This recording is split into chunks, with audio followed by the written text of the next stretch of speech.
Other simply side. missed a memo.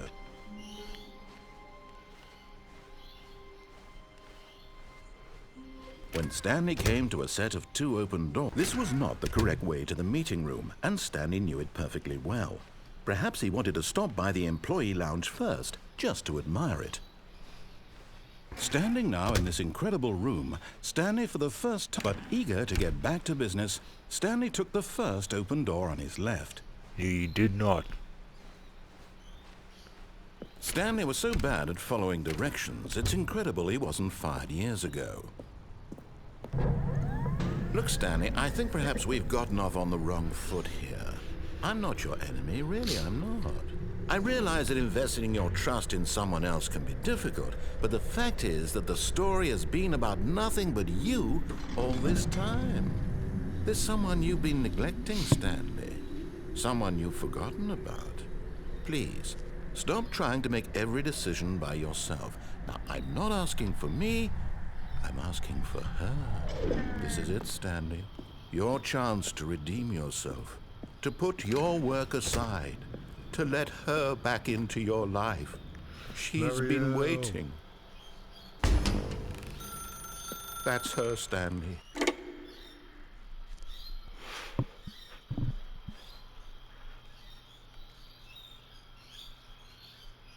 Oh, Stanley, is that you?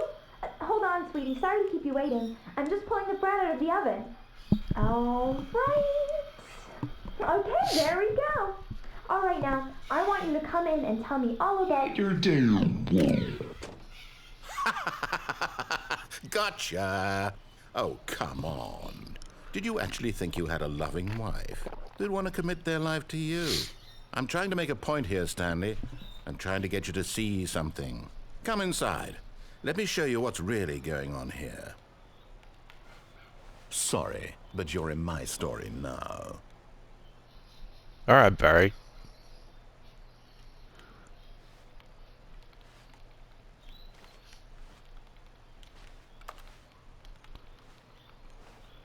Damn you, Barry. This is a very sad story about the death of a man named Stanley.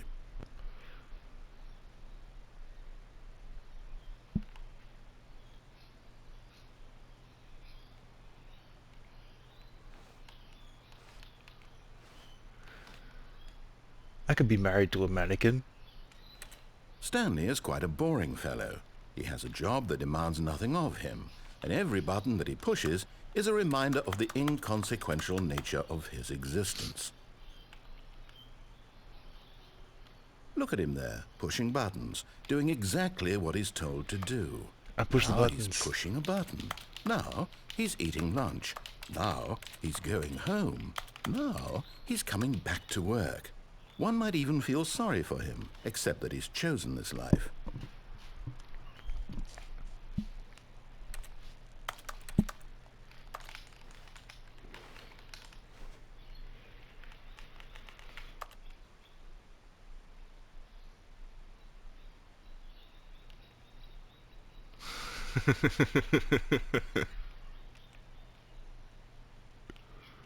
But in his mind, in his mind he can go on fantastic adventures. From behind his desk, Stanley dreamed of wild expeditions into the unknown, fantastic discoveries of new lands.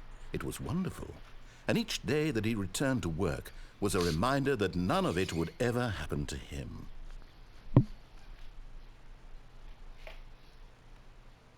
And so he began to fantasize about his own job.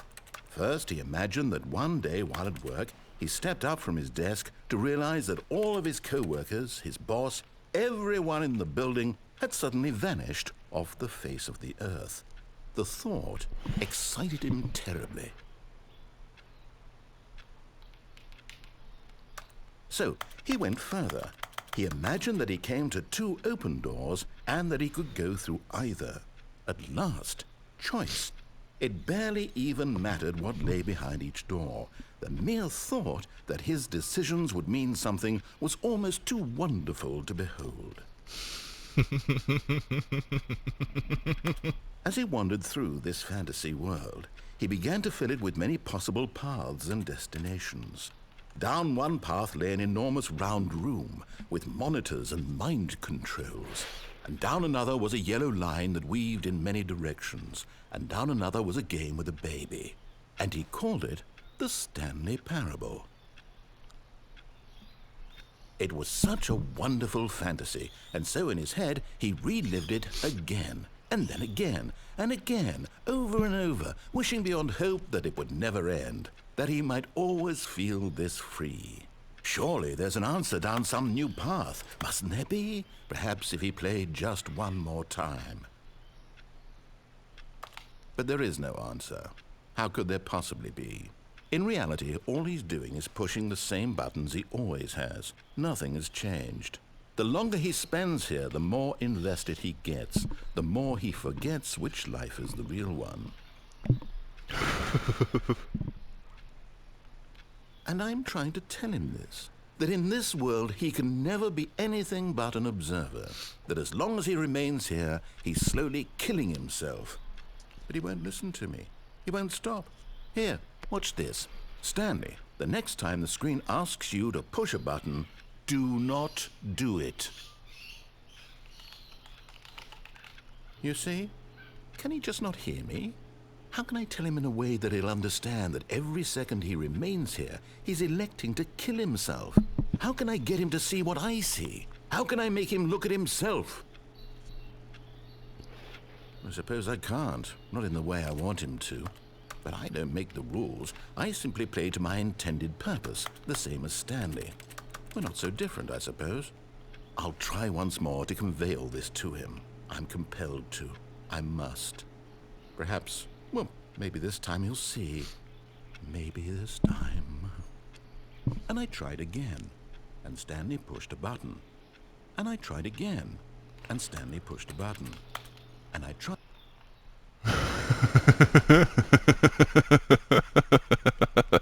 What the fuck is this game?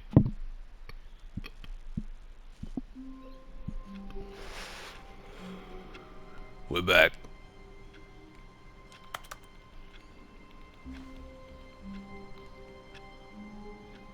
What happens if you just wait?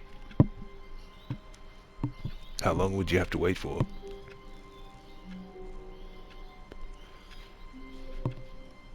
I don't know.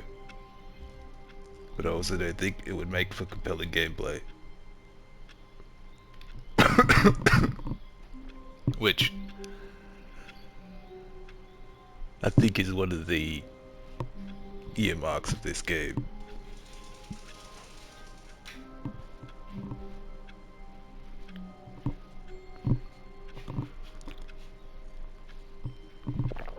Stanley did nothing. He stood in his office, awaiting commands. He twirled like a ballerina to pass the time. And then he ran.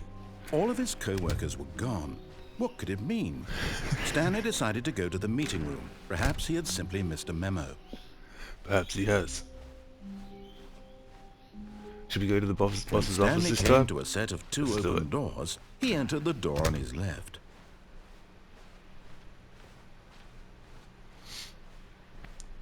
No one's Yet here. there was not a single person here either. Feeling a wave of disbelief, Stanley decided to go up to his boss's office, hoping he might find an answer there.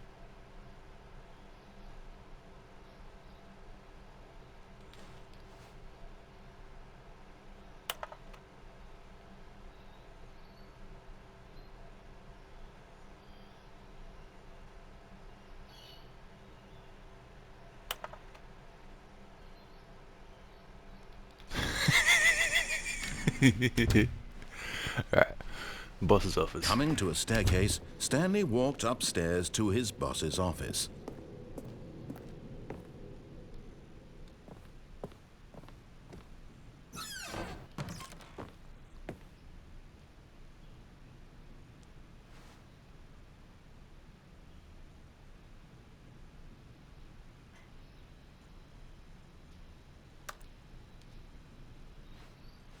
This is a grody mirror for an executive bathroom. A picture of a wall.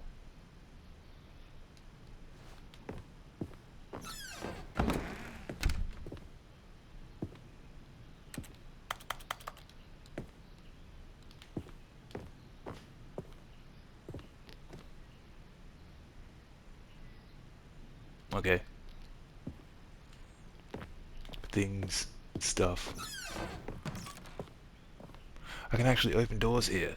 This place is amazing. Oh, that's fucked up.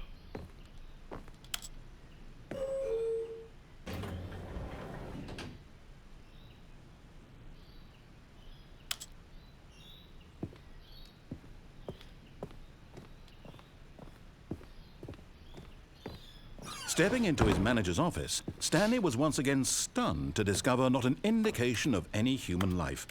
Shocked, unraveled, Stanley wondered in disbelief who orchestrated this. What dark secret was being held from him? What he could not have known was that the keypad behind the boss's desk guarded the terrible truth that his boss had been keeping from him. And so the boss had assigned it an extra secret PIN number. 2845. But of course, Stanley couldn't possibly have known this.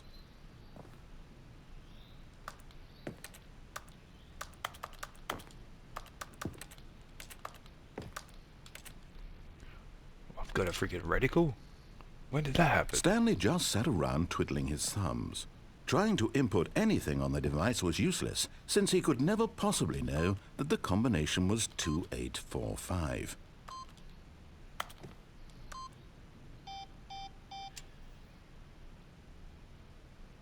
Two, 8, 4, 5.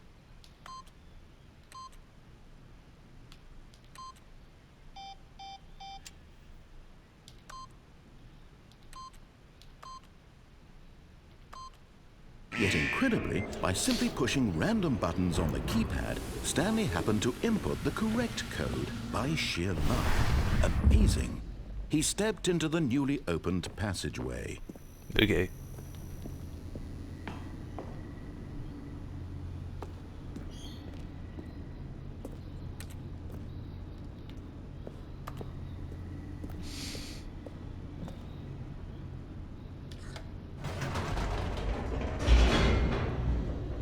No, I said up. Up, damn you. Descending deeper into the building, Stanley realized he felt a bit peculiar. It was a stirring of emotion in his chest, as though he felt more free to think for himself, to question the nature of his job. Why did he feel this now, when for years it had never occurred to him? This question would not go unanswered for long. Stanley walked straight ahead through the large door that read Mind Control Facility. Do we escape or do we mind control?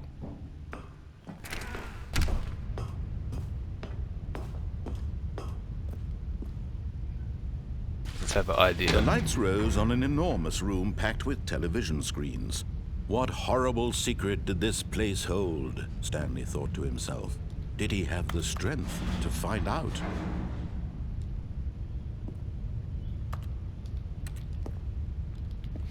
Nope. Want to escape.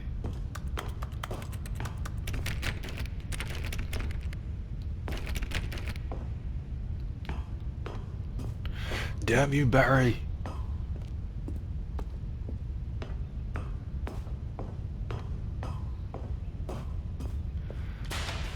Now the monitors jumped to life, their true nature revealed. Each bore the number of an employee in the building, Stanley's co-workers. The lives of so many individuals reduced to images on a screen, and Stanley, one of them, eternally monitored in this place where freedom meant nothing.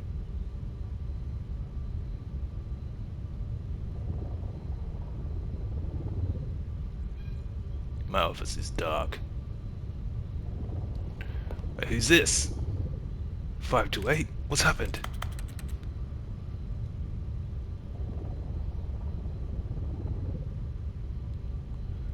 Five to eight broke free. So did that one over there.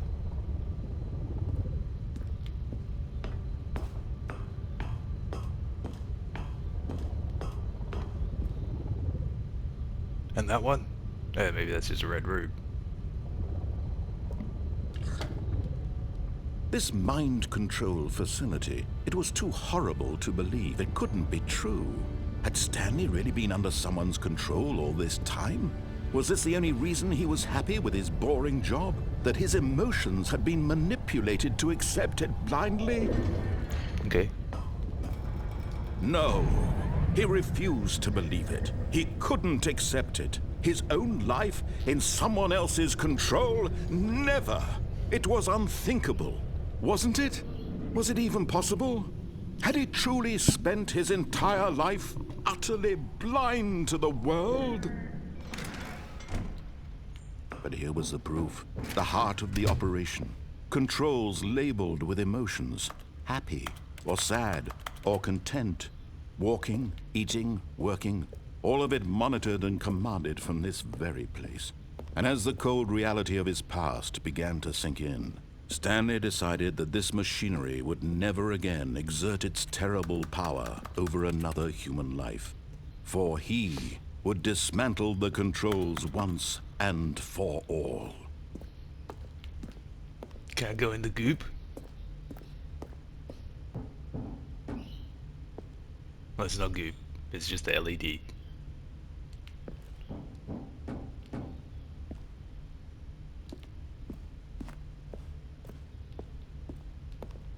There's a button. I can't get to the button. Alright. Power.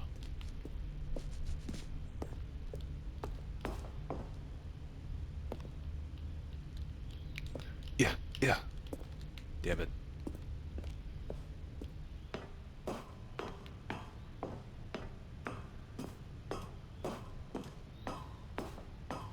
And when at last he found the source of the room's power, he knew it was his duty, his obligation, to put an end to this horrible place and to everything it stood for. Oh, Stanley, you didn't just activate the controls, did you? After they kept you enslaved all these years, you go and you try to take control of the machine for yourself. Is that what you wanted? Control? Oh, Stanley, I applaud your effort, I really do. But you need to understand, there's only so much that machine can do. You were supposed to let it go, turn the controls off, and leave. If you want to throw my story off track, you're going to have to do much better than that. I'm afraid you don't have nearly the power you think you do. For example, and I believe you'll find this pertinent, Stanley suddenly realized he had just initiated the network's emergency detonation system. In the event that this machine is activated without proper DNA identification, nuclear detonators are said to explode, eliminating the entire complex. How long until detonation then? Let's say, 2 minutes. Ah, now this is making things a little more fun, isn't it, Stanley?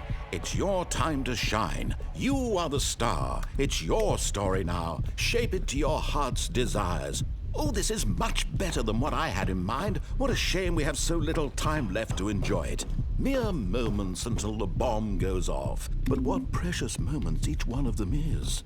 More time to talk about you, about me, where we're going, what all this means. I barely know where to start. What's that? You'd like to know where your co-workers are? A moment of solace before you're obliterated? All right, I'm in a good mood. You're gonna die anyway. I'll tell you exactly what happened to them. I erased them. I turned off the machine. I set you free. Of course, that was merely in this instance of the story. Sometimes when I tell it, I simply let you sit there in your office forever, pushing buttons endlessly and then dying alone.